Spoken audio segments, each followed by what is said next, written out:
Hello everyone, let's get ready with me.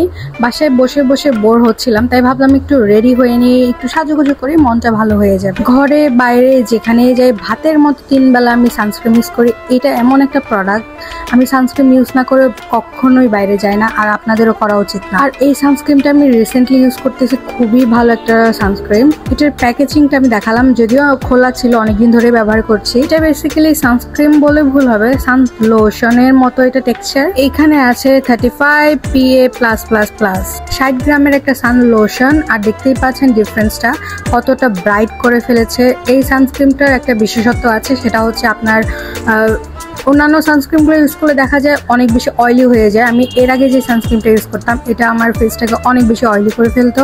এই সানস্ক্রিনটা একদমই আপনার ফেসকে অয়েলি করে তুলবে না, আর এটা একটা এক্সট্রা ব্রাইট দেয়, যার কারণে হচ্ছে আমাদের এক্সট্রা করে হাইলাইটার, ফাউন্ডেশন, কনসিলার এইসব হাজিবাজি কোনো কিছু ইউজ করা লাগবে না। এটা ইউজ করার পর জাস্ট পাউডার দিয়ে সেট করে নিলেই ডান। অ্যান্ড ইউ ক্যান সি আমার ফেসটা গ্লো করতেছে, চিকচিক করতেছে, মনে একটা গ্লাস স্কিন হয়ে গিয়েছে। আর হ্যাঁ, এটা কিন্তু শুধু ফেসে না, ফেসের সাথে ফুল বডিতেও ইউজ করা যাবে। তো আমি আমার নেকে একটু ইউজ করতেছিলাম।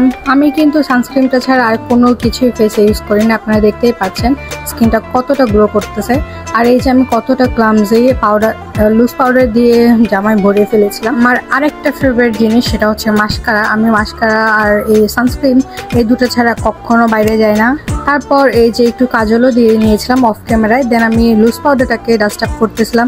অ্যান্ড আমি রেডি। আজকে পরবো আমাদের ট্র্যাডিশনাল এই সবুজ লালের কম্বিনেশনে একটি পিনন হাদিটা। ফুল লুক নিয়ে দেখা হচ্ছে।